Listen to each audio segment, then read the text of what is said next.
의원님이 보시기에 문재인 대통령 되면 잘하실 것 같으세요? 저는 잘할 것 같다는 생각에 대한 답변보다는 굉장히 힘들 거다. 예. 왜냐하면 한국 현대사를 통해서 이렇게 국민의 끌어오는 분출될 열기, 촛불 혁명의 열기가 유지되는 상태에서 대통령이 탄생하는 경우가 거의 없었습니다. 그리고 그 열망대로 가는 경우가 그랬을 때에는 이거 해달라 저거 해달라 이거 해라 저거 해라 요구의 분출의 시대가 와요. 그렇겠죠. 그러면 그것을 감당하기가 굉장히 어렵고 그러면서 돌아서는 계층도 많이 있을 겁니다. 그래서 저는 5월 10일부터 문재인이 만약에 대통령이 된다면 고난의 길이다 이렇게 생각합니다. 4.19 혁명 직후에 그랬었죠.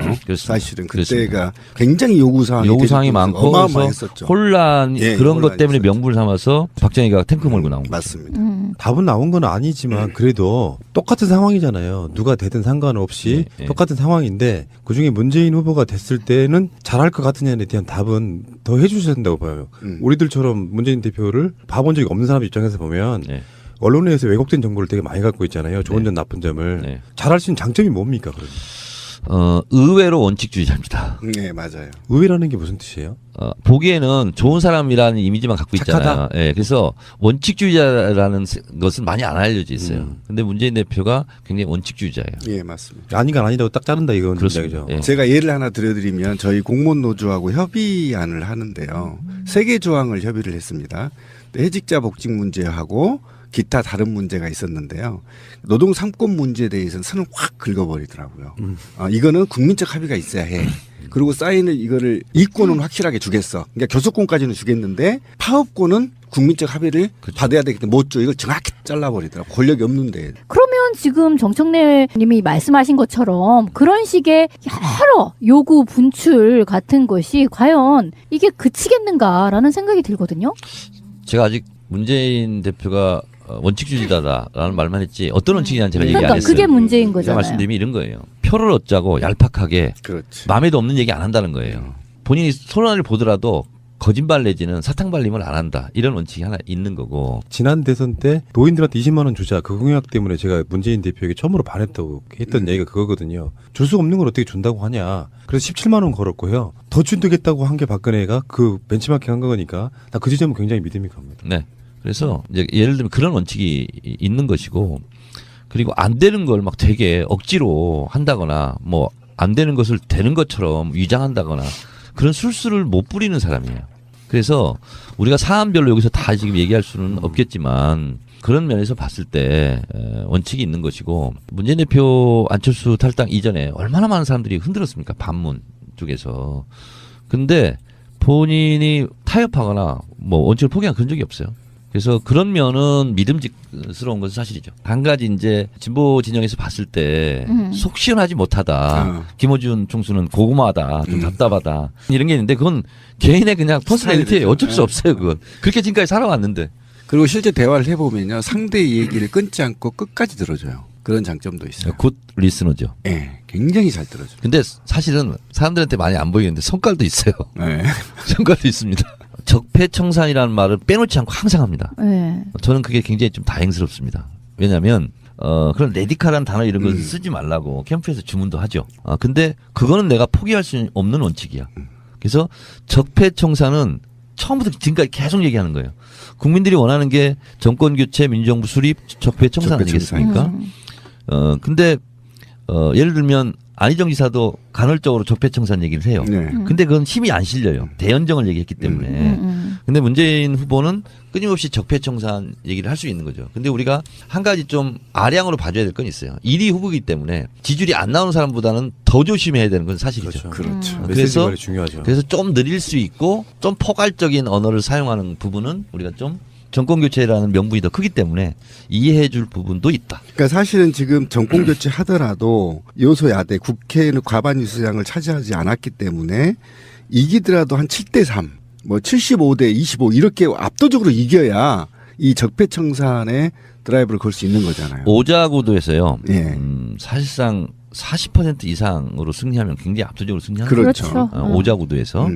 근데 오자구수에서 저는 과반에 근접할 것이다. 저는 그러면 이렇게, 힘을 이렇게 받을 수 있는 내다보고 거죠. 있습니다. 그렇습니다. 그러니까 사실상 두 명이 나와가지고 51.6% 이렇게 얻는 것과 오자 구도에서 50% 육박하거나 좀 넘거나 이렇게 얻는 것은 대단한 거죠. 그러니까 이번에 호남에서 안철수를 압승이라고 그러고 문재인도 압승이라고 그래요. 근데 안철수는 압승이 아니에요. 사실은 박주선 의미 없죠. 손학규는 지금 굴러온들이잖아요. 그렇죠. 안철수 당해서 안철수가 한 거예요.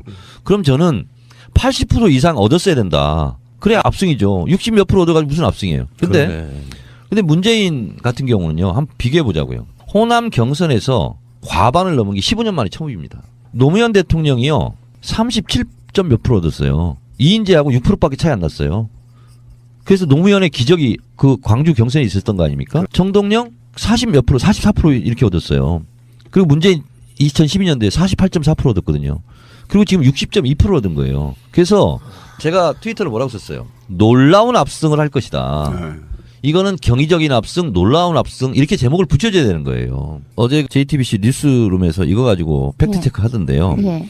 만약에 10만 명은 기권표거든요. 5번 전화가 오고 3번, 2번인가 3번 본인이 이제 전화할 수 있는 것을 못한 거예요. 그러면 그분들이 안 했으니까 이것이 뭐 심지어는 부정선거 아니냐 국민의당이 이렇게까지 주장하는데 그거는 투표율 100%가 아니기 때문에 부정선거다 하는 거하고 똑같은 거예요. 그렇죠. 그분이 다 했으면 투표율 100% 나오는 거죠. 근데 지금 투표율이 지난 2012년도에는 53%인가 이렇게 그렇죠. 나왔는데 지금은 68% 나왔잖아요. 굉장히 높죠. 엄청난 거예요. 그러면 그 10만 명 왜 투표 안 했냐? 부정선거다. 이렇게 얘기하면 100% 투표율이 왜 안 나왔냐? 그래서 부정선거다 주장하는 거 똑같은 거예요. 이런 생각이 들어요. 민주주의라고 하는 게 뭐 다양성 좋습니다. 그게 맞는 것 같고 그런데 유권자들도 좀 전략적으로 갈 필요가 있어요. 저의 일관된 스탠스 같은 건데요. 눈에 단점이 보여요. 근데 그거를 우리가 애써서 그거를 막 부풀려가지고 저 사람은 되냐 안 되냐 하는 것 자체가 지금 촛불 민심이라는 게 지금 현재 대선 주자들의 지지율이 촛불 민심인 거예요. 그들이 봤을 때는 이 사람의 단점은 이래서 이 사람 찍고 싶고 이 사람도 안정감 있고 정반대로 답답해 보이는 사람 안 답답해 보이는 사람 찍는 거고 그러니까 촛불 민심이 여론으로 드러나는 건데 마치 어떤 사람만 특정하게 촛불 민심을 갖고 이야기한다고 말하는 것도 우습잖아요. 이렇게 예를 들면 어떨지 모르겠어요. 전교 1등하는 학생은요. 국어 점수도 좋고 영어 점수도 좋고 수학 과학 점수 다 좋거든요. 그렇죠. 그런데 수학으로만 우리 시험 보고 등수를 매기자. 그래도 그 전교 1등하는 학생이 또 1등해요. 그런 것처럼 이렇게 룰을 바꾸든 저렇게 룰을 바꾸든 전교 1등하는 학생은 그냥 공부 열심히 해서 1등하는 거예요. 그러면 룰 가지고 얘기할 게 아니라 열심히 공부를 해야죠. 근데 이번에 좀 제가 보기 신기한 게 대세라는 말이 무섭다고 느낀 게요. 노무현 대통령은 이제 후보로 뽑혀서 기간도 길었지만 지금 뭐 여러 가지 변수들 있잖아요. 막 전두환 표창 논란 같은 거 막 벌어져도 지지율이 출렁출렁 안 해요. 그냥 다 거기서 그만큼 계속 가고 있거든요. 이런 후보도 사실 거의 없었지 않았어요? 그게 이번 대선의 특징이 몇 가지가 있습니다. 한 가지 이슈로 6개월 동안 견고하게 민심이 유지된 경우가 처음입니다. 제가 봤을 때. 맞아요. 여론조사 업계에서도 굉장히 놀라고 있을 겁니다. 그리고 또 하나는 뭐냐면 집전화 여론조사가 아니라 핸드폰으로 많이 반응 그 비율을 높였기 때문에 여론조사대로 지금 지지율이 다 나오고 있고 각 당의 1위 후보들이 다 결정되고 있어요. 여론조사에서 그대로 다 반영이 되고 있어요. 그동안은 굉장히 안 맞았는데. 안 맞았는데. 그리고 지금은 그 여론에 대해서 국민들이 즉각 행동해요. 그래서 저는 호남 경선이 끝나면 안희정 쭉 빠지고 안철수 쭉 올라간다. 그리고 5% 내외로 이제 이미 예상을 했었어요. 바로 반영이 됩니다. 이게. 그래서 지금은 민심이 굉장히 즉각 반응하는 그런 대선이거든요. 그것도 유리하고. 굉장히 지금 민심 무섭다는 특이하고. 거죠. 또 야당 후보가 1, 2등을 하는 진보 진영이 1, 2등을 하고 뭐 3등 하나 있고 4등 뭐 이런 경우도 굉장히 특이한 데서 앞으로 영원히 없을 그런 국면이다. 의원님에게 단식하게 만들었던 게 또 세월호잖아요. 뭐 이야기 나온 김에 세월호 얘기 조금만 하실까요? 네. 제 주장이고 우리 방송으로 주로 나가는 메시지예요. 미수습자 가족을 앞세운 해수부가 증거인멸을 시도하는 과정이 인양 과정이라고 저는 보고 있거든요. 그렇게 보는 측면이 있으세요? 그거는 그렇다기보다 물론 이렇게 말하면 안 되죠. 네, 그렇게 말하기보다는 저는 세월호 인양을 함에 있어서 진실 규명과 미수습자 수습 이것이 순위로 매길 수 없는 거다. 똑같은 무게로 중요한 거다. 저는 그렇게 생각을 하거든요. 그래서 미수습자 가족의 입장으로만 보면 어떻게든지 간에 내 자식을 찾을 수만 있다면 모든 걸 다 해야 되죠. 그렇죠? 그리고 이제 유가족들의 입장으로 보면 어떤 수단과 방법을 가지고도 내 아들이 왜 죽었는지를 알아야 되잖아요. 근데 이게 동일한 가치입니다. 그래서 저는 이걸 가지고 우리가 우열순위를 매기지 말자. 그래서 다만 해수부가 혹시 갖고 있을 이런 음모 이런 게 있다면 그것은 같이 단결해서 물리치자. 이게 좋을 것 같습니다. 뻔한 말씀 감사합니다. 아니 그건 그런 건 있어요. 뭐 일단 우리 머릿속에다가 다 지우고 뭐 고의 침몰이 뭐가 있네 이런 걸 지우고라도 생각을 해보면은 해수부가 지금 하지 말아야 될 짓을 계속 하고 있잖아요. 지금도 패른 짓을 저지르고 있죠. 그 지금 뭐 나오는 여러 가지 크게 보도되지 않는 것들을 보면 결정적으로 우리 방송으로 좀 나간 이야기지만 램프를 그렇게 절단하는 거 아니거든요. 어떤 방식으로든지 보존을 해서 올렸어야 되는 거고 그 램프가 원래 전혀 열지 않는 문이었다라고 해요. 사용하지 않는 문. 네. 근데 그거를 올라오는 과정에서 몰랐다 하고 반잠수정 들어가야 되니까 잘라내야 돼 하고 바다로 던져버린 상황이거든요. 그걸 다시 닫을 수는 없었을까? 그치. 열린 걸? 그거를 잠수함 충돌 흔적 많이 증거가 아니고 뭐 하나가 열려 있고 닫혀 있고 이런 것들이 다 증거가 된단 말이에요. 그러니까 선체는 전혀 훼손하면 안 되는 상태인데 가능하지도 않은 풍선 집어넣겠다고 구멍 뻥뻥 뚫고 그리고는 결국 올려놓은 방식은 구멍 뚫은 거랑 아무 상관없는 방식으로 올리고 요거는 좀 뭔가 상식적으로 이해가 안 되는 거죠. 처음부터 인양 업체 선정을 할 때 세월호 가족들이 요구한 업체가 선정이 못 되고 지금 상하이 셀비지가 됐는데 결국은 처음 가족들이 추천했던 그 업체에서 끌어올리려고 하는 방식 그렇죠. 반잠수함 그렇죠. 선박 이걸로 간 거예요. 그렇죠. 그러다 보니까 뚫지 말아야 될 구멍을 너무 많이 뚫는 거야. 그렇죠. 100 몇 개? 예. 200개가 넘다고요. 한 200개 가까이 네. 문제예요. 그리고 뚫을 때는 고열의 용접기로 뚫거든요. 그럼 그 주변에 있는 증거가 다 인멸되지 않겠어요? 그렇죠. 그리고 유실의 위험도 높고 지금 선체조사위원회가 법 통과했잖아요. 네. 진작 했어야 돼요. 그럼 왜냐하면 너무 늦었어요. 건지기 전에 했어야 되는. 건지기 전에 했어야 되죠. 그리고 그 건지는 과정, 인양하는 과정을 그 선체 그 조사위원회에서 거기서 지휘를 했어야 되는 거예요. 그렇죠. 법이 그렇게 돼 있어요. 그러니까 너무나 늦은 법이에요, 이게. 그러니까 일종의 이런 공백을 알고서 해수부가 기회는 그렇지. 찬스다 하고 지금 하고 있는 건 했었던 것은 아닌가라는 생각마저 드는 그 거죠. 합리적 의심이죠. 그게 이제 28일 날 세월호 선체조사위원회 설치 및 운영에 관한 특별법이 통과되는데 더불어민주당 추천한 김창준 변호사가 위원장이 됐고요. 다음에 자유한국당 추천도 김용모, 이동건 이 두 사람이 있고요. 김철승 목포해양대 교수는 국민의당 추천이고요. 장범선 서울대 조선해양공학과 교수는 바른정당 추천이고요. 다음에 그 세월호 특조위에 있던 권영빈 변호사하고 공길령 한국해양대 해사대학 교수하고 이동건 전 제주 대우조선해양 부장 세 분이 유가족 선출로 지금 총 8명이 조사위원이 됐는데 그 말이 맞습니다. 조사위원들 선정하기 전에 서둘러 올린 거예요. 그러니까 거기 그 지점에 해수부가 가리고 싶어하는 게 있다고 보면 확실하겠죠. 그리고 이제 배만 건져 올려놓고 배가 기울어져 있었잖아. 어찌됐거나 뭐가 쏟아져 나왔는지 모르는데 거기 배 건진 자리에 대한 재수사를 또는 재조사를 안 하고 있다는 것도 이거 문제인 거거든요. 그렇죠. 그 주위에 긁어 모아야죠. 나머지 유류품들은. 자, 그래서 사실 특검해야 됩니다. 예. 네, 세월호 진상규명을 동의합니다. 위한 네. 특별검사 이걸 해야 되고요. 그래서 수사권 그리고 압수수색 이런 거 있잖아요. 갖고 있지 않고서는 진실이 규명되지 않습니다. 그래서 제가 판도라 유민 아빠 이번에 출연했거든요. 그래서 유민 아빠한테 이렇게 얘기했어요. 4.16 대책위원회에서 각 당 후보가 정해지면 세월호 특검 받을 거냐 말 거냐 공개 질의해야 된다. 그리고 미리 쐐기를 박아놔야 된다. 그리고 출범하자마자 특검으로 갈 수밖에 없어요. 갈 수밖에 없는 게 아니라 가야 진실이 밝혀져요. 예, 맞습니다. 그래서 박영수 특검 다시 또 뭐 임명하지 않을까. 네. 야, 진짜 박원순 특검이 그 전에 있던 세월호 특조위 분들 조금 스카우트하고 많이 스카우트 해갖고 검사들이랑 같이 하면은 진실 밝혀지기 굉장히 쉽겠는데 이거 그럼 세월호 특검은 지금 당내에서는 얘기가 된 적이 있나요 혹시? 분위기는 있나요? 지금 그게 지금 뭐 본격적으로 된 건 없어요. 근데 그냥 제가 보니까 그냥 제 개인적인 아이디어인데 그렇게 해야 될 것 같아요. 그러니까 문재인 대표도 지금 현재 세월호 진상규명을 이야기하고 있어요. 그러니까 정권이 바뀌고 나서 특검이든 뭐든 이게 강제성을 가진 우리가 왜 특별법 만들려고 할 때 특조위에다가 수사권과 기소권을 달라고 요구했었던 것을 박근혜가 거부해가지고 결국은 조사권만 준 상태로 끝났잖아요. 그렇죠. 그러니까 이제는 특검이 그런 권한을 갖고 강력하게 한 밀어붙여야 된다. 그리고 이제 이번 특검에 대해서 국민적인 신뢰와 사랑이 많았지 않습니까? 그리고 실제로 그런 상태에서 뭘 발표해야 국민들이 믿어주는 거죠. 그렇죠. 그렇지 않고서는 아무리 진실을 얘기해도 저거 진실이 아닐 거야. 이렇게 가버리면 안 되잖아요. 지금 검찰이 지금 그 꼴이죠. 그렇습니다. 그래서 박영수 특검 같은 이런 신뢰받는 이런 검사들로 해서 특검 구성해서 했으면 좋겠어요. 아 정말 했으면 좋겠어요. 나중에 이제 그런 조사가 결과가 나오면 우리가 생각했던 것은 아닐 수 있어요.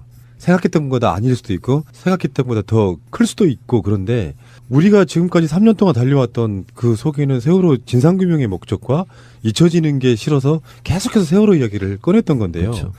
이게 이제 정권 교체됐을 때 어쩌면 5년 동안의 새로운 정권의 색깔을 좌우할 수도 있는 가장 중요한 사건의 해결이라고 보거든요. 차기 누가 대통령이 되더라도 사실은 세월호 덕분이라고 볼 수 있어요. 그렇죠. 세월호 때문에 박근혜 정권이 이렇게 된 거라고 예, 예. 보시면 돼요. 아이들이 정말 그런 것 그렇습니다. 같아요. 세월호 희생될 아이들이 별이 돼서 네. 지금 정권 교체와 민주주의를 한 단계 업그레이드 시키고 있는 거라고 보시면 되거든요. 그러면 보답을 해야지 맞습니다. 그 아이들에게 진실을 규명하는 것으로서. 저 위에 걸려 있잖아요. 아이들이 보고 있다. 아, 예.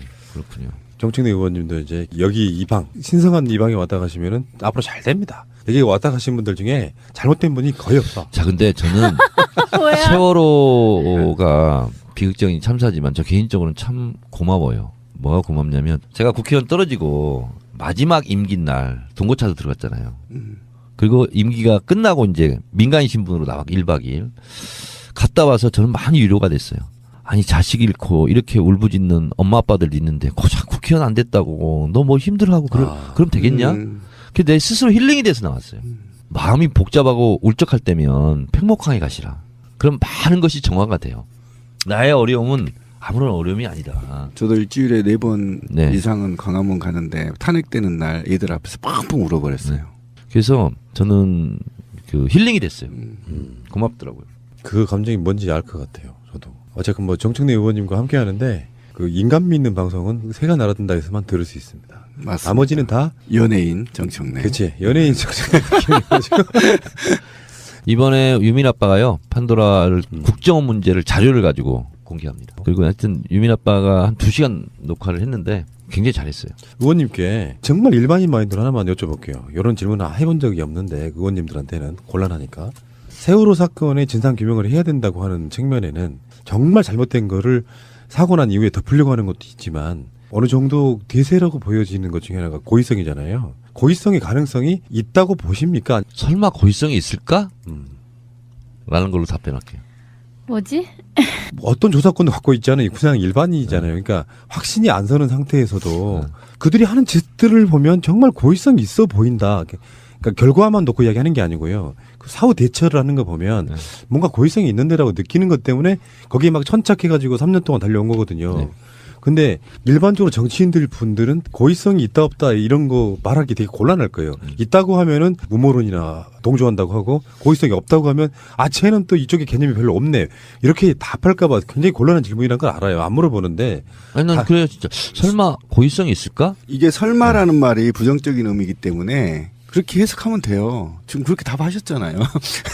설마의 강조를 줬잖아요. 영어는 정말 해석하기 나름인 답이에요. 네. 고의성 없다고도 들리고요. 정반대로 정말 말도 안 되게 어떤 그 문화 평론가인 우리 상진빈 님이 그 문장은 해석해 주세요. 설마 고의성이 있을까? 난 아니라고 믿고 싶지만 자꾸만 그럴 것 같아. 뭐 이런.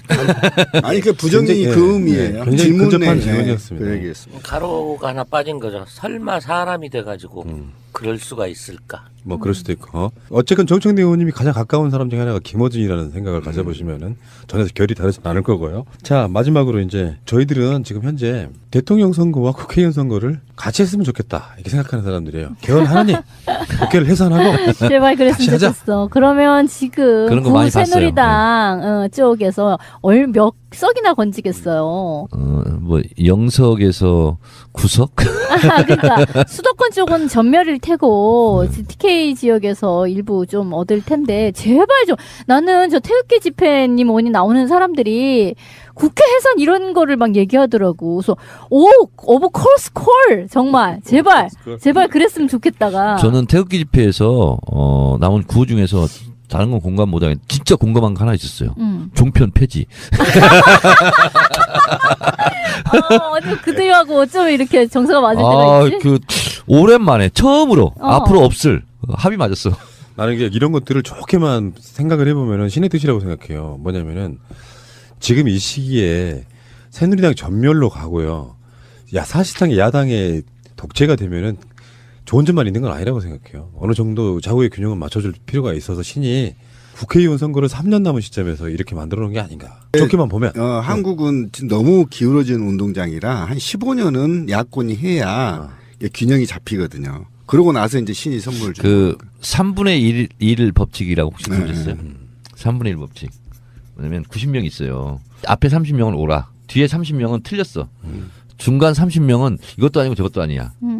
그러면 이제 앞에 30명을 또 딱 잘라놓고 봐요. 그럼 앞에 10명은 오라. 뒤에 10명은 틀려. 중간은 또 어리버리해. 그래서 이게 3분의 1 법칙이래요.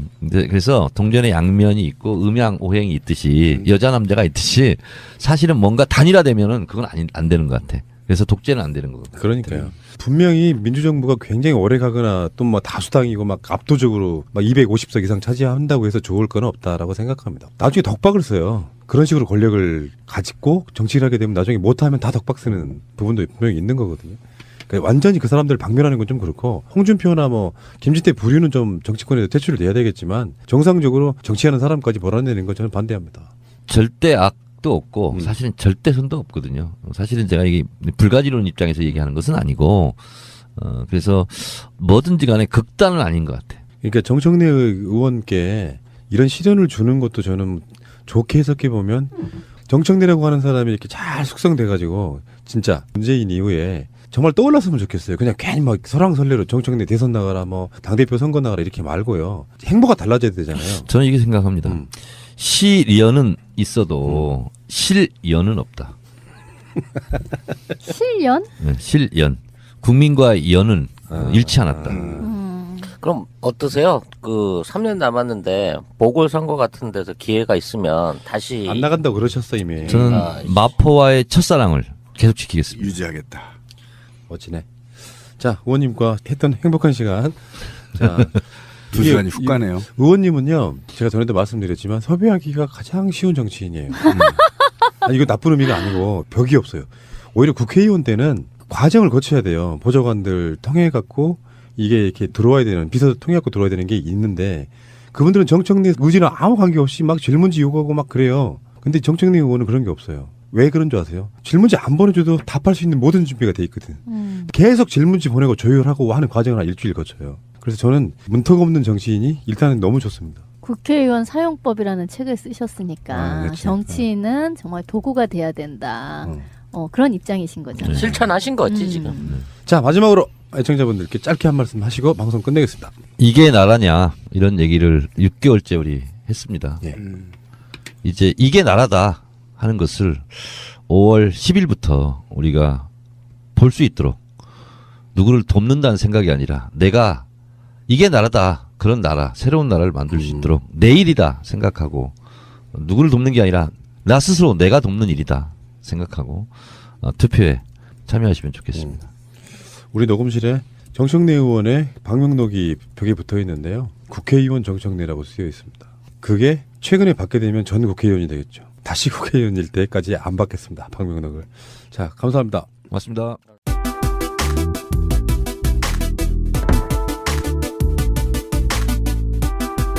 내야 되기 때문에 못 줘. 이걸 정확히 잘라버리더라고. 권력이 없는데. 그러면 지금 정청래 님이 말씀하신 것처럼 그런 식의 여러 요구 분출 같은 것이 과연 이게 그치겠는가라는 생각이 들거든요. 제가 아직 문재인 대표가 원칙주의자다라는 말만 했지 어떤 원칙이냐는 제가 얘기 안 그러니까 했어요. 그게 문제인 제가 거잖아요. 말씀드리면 이런 거예요. 표를 얻자고 얄팍하게 그렇지. 마음에도 없는 얘기 안 한다는 거예요. 본인이 손안을 보더라도 거짓말 내지는 사탕 발림을 안 한다. 이런 원칙이 하나 있는 거고. 지난 대선 때 노인들한테 20만 원 주자 그 공약 때문에 제가 문재인 대표에게 처음으로 반했다고 했던 얘기가 그거거든요. 줄 수 없는 걸 어떻게 준다고 하냐. 그래서 17만 원 걸었고요. 더 준다겠다고 한 게 박근혜가 그 벤치마킹 한 거니까 나 그 지점은 굉장히 믿음이 갑니다. 네. 그래서 이제 예를 들면 그런 원칙이 있는 것이고 그리고 안 되는 걸 막 되게 억지로 한다거나 뭐 안 되는 것을 되는 것처럼 위장한다거나 그런 술수를 못 부리는 사람이에요.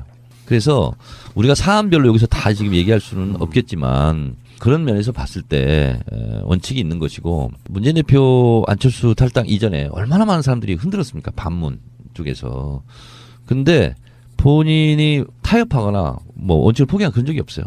그래서 그런 면은 믿음직스러운 것은 사실이죠. 한 가지 이제 진보 진영에서 봤을 때 속 시원하지 못하다. 김어준 총수는 고구마하다. 좀 답답하다. 이런 게 있는데 그건 개인의 그냥 퍼스널리티예요. 어쩔 수 없어요. 그건. 그렇게 지금까지 살아왔는데. 그리고 실제 대화를 해보면요. 상대의 얘기를 끊지 않고 끝까지 들어줘요. 그런 장점도 있어요. 굿 리스너죠. 네, 굉장히 잘 들어줘요. 근데 사실은 사람들한테 많이 안 보이는데 성깔도 있어요. 네. 성깔도 있습니다. 적폐청산이라는 말을 빼놓지 않고 항상 합니다. 네. 저는 그게 굉장히 좀 다행스럽습니다. 왜냐하면 그런 레디칼한 단어 이런 걸 쓰지 말라고 캠프에서 주문도 하죠. 근데 밖에 차이 안 났어요. 그래서 노무현의 기적이 그 광주 경선에 있었던 거 아닙니까? 정동영 40 몇 프로, 44% 이렇게 얻었어요. 그리고 문재인 2012년도에 48.4% 얻었거든요. 그리고 지금 60.2% 얻은 거예요. 그래서 제가 트위터를 뭐라고 썼어요? 놀라운 압승을 할 것이다. 네. 이거는 경이적인 압승, 놀라운 압승 이렇게 제목을 붙여줘야 되는 거예요. 어제 JTBC 뉴스룸에서 이거 가지고 팩트체크 하던데요. 네. 만약에 10만 명은 기권표거든요. 5번 전화가 오고 3번, 2번인가 3번 본인이 이제 전화할 수 있는 것을 못한 거예요. 그러면 그분들이 안 했으니까 이것이 뭐 심지어는 부정선거 아니냐 국민의당이 이렇게까지 주장하는데 그거는 투표율 100%가 아니기 때문에 부정선거다 하는 거하고 똑같은 거예요. 그렇죠. 그분이 다 했으면 투표율 100% 나오는 거죠. 근데 지금 투표율이 지난 2012년도에는 53%인가 이렇게 그렇죠. 나왔는데 지금은 68% 나왔잖아요. 굉장히 높죠. 엄청난 거예요. 그러면 그 10만 명 왜 투표 안 했냐? 부정선거다. 이렇게 얘기하면 100% 투표율이 왜 안 나왔냐? 그래서 부정선거다 주장하는 거 똑같은 거예요.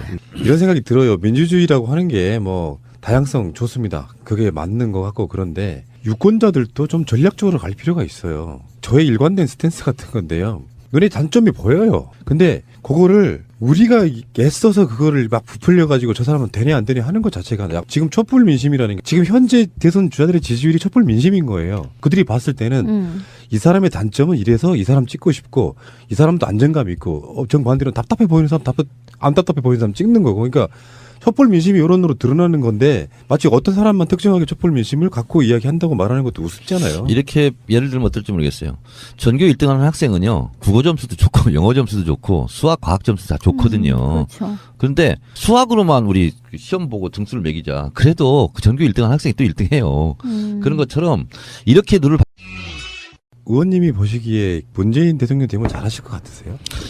저는 잘할 것 같다는 생각에 대한 답변보다는 굉장히 힘들 거다. 예. 왜냐하면 한국 현대사를 통해서 이렇게 국민의 끌어오는 불출된 열기, 촛불 혁명의 열기가 유지되는 상태에서 대통령이 탄생하는 경우가 거의 없었습니다. 그리고 그 열망대로 가는 경우가 그랬을 때에는 이거 해달라 저거 해달라 이거 해라 저거 해라 요구의 분출의 시대가 와요. 그렇겠죠. 그러면 그것을 감당하기가 굉장히 어렵고 그러면서 돌아서는 계층도 많이 있을 겁니다. 그래서 저는 5월 10일부터 문재인이 만약에 대통령이 된다면 고난의 길이다 이렇게 생각합니다. 4.19 혁명 직후에 그랬었죠. 사실은 그때가 굉장히 요구사항이 많고 어마어마했었죠. 혼란 예, 그런 것 때문에 있었죠. 명분을 삼아서 박정희가 탱크 몰고 나온 거죠. 맞습니다. 답은 나온 건 아니지만 그래도 똑같은 상황이잖아요. 누가 되든 상관없이 네, 네. 똑같은 상황인데 그중에 문재인 후보가 됐을 때는 잘할 것 같으냐에 대한 답은 더 해주셔야 된다고 봐요. 우리들처럼 문재인 대표를 봐본 적이 없는 사람 입장에서 보면 네.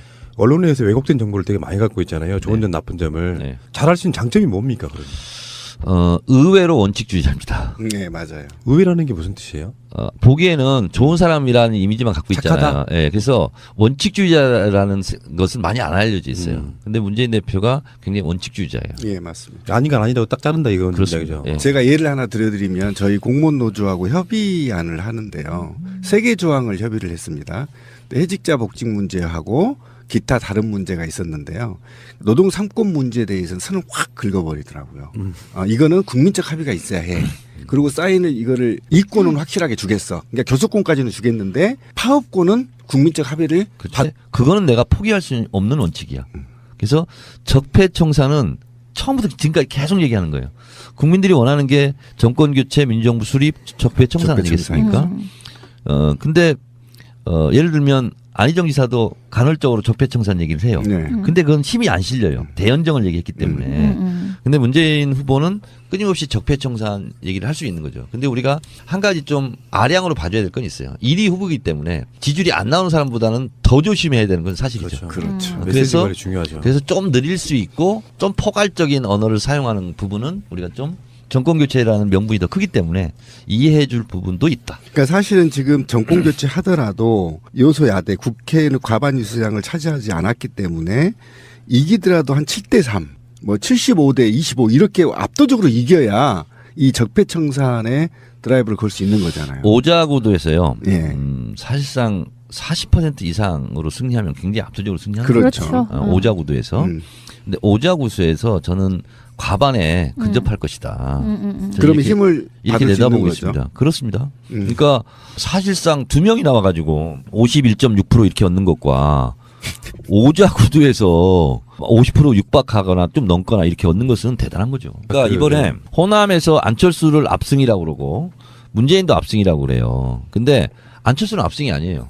사실은 박주선 의미 없죠. 손학규는 지금 굴러온들이잖아요. 그렇죠. 안철수 당해서 안철수가 한 거예요. 그럼 저는 80% 이상 얻었어야 된다. 그래야 압승이죠. 60 몇 프로 얻어가지고 무슨 압승이에요. 근데 문재인 같은 경우는요. 한번 비교해 보자고요. 호남 경선에서 과반을 넘은 게 15년 만에 처음입니다. 노무현 대통령이요. 37점 몇 프로 얻었어요. 이인재하고 6% 바꾸든 저렇게 룰을 바꾸든 전교 1등하는 학생은 그냥 공부 열심히 해서 1등 하는 거예요. 그러면 룰 가지고 얘기할 게 아니라 열심히 공부를 해야죠. 근데 이번에 좀 제가 보기 신기한 게 대세라는 말이 무섭다고 느낀 게요. 노무현 대통령은 이제 후보로 뽑혀서 기간도 길었지만 지금 뭐 여러 가지 변수들이 있잖아요. 막 전두환 표창 논란 같은 거 막 벌어져도 지지율이 출렁출렁 안 해요. 그냥 다 거기서 그만큼 계속 가고 있거든요. 이런 후보도 사실 거의 없었지 않았어요? 그게 이번 대선의 특징이 몇 가지가 있습니다. 한 가지 이슈로 6개월 동안 견고하게 민심이 유지된 경우가 처음입니다. 제가 봤을 때. 맞아요. 여론조사 업계에서도 굉장히 놀라고 있을 겁니다. 그리고 또 하나는 뭐냐면 집전화 여론조사가 아니라 핸드폰으로 많이 반응 그 비율을 높였기 때문에 여론조사대로 지금 지지율이 다 나오고 있고 각 당의 1위 후보들이 다 결정되고 있어요. 여론조사에서 그대로 다 반영이 되고 있어요. 그동안은 굉장히 안 맞았는데. 안 맞았는데. 그리고 지금은 그 여론에 대해서 국민들이 즉각 행동해요. 그래서 저는 호남 경선이 끝나면 안희정 쭉 빠지고 안철수 쭉 올라간다. 그리고 5% 내외로 이제 이미 예상을 했었어요. 바로 반영이 됩니다. 이게. 그래서 지금은 민심이 굉장히 즉각 반응하는 그런 대선이거든요. 그것도 유리하고. 굉장히 지금 민심이 무섭다는 특이하고 거죠. 또 야당 후보가 1, 2등을 하는 진보 진영이 1, 2등을 하고 뭐 3등 하나 있고 4등 뭐 이런 경우도 굉장히 특이한 데서 앞으로 영원히 없을 그런 국면이다. 의원님에게 단식하게 만들었던 게 또 세월호잖아요. 뭐 이야기 나온 김에 세월호 얘기 조금만 하실까요? 네. 제 주장이고 우리 방송으로 주로 나가는 메시지예요. 미수습자 가족을 앞세운 해수부가 증거인멸을 시도하는 과정이 인양 과정이라고 저는 보고 있거든요. 그렇게 보는 측면이 있으세요? 그거는 그렇다기보다 물론 이렇게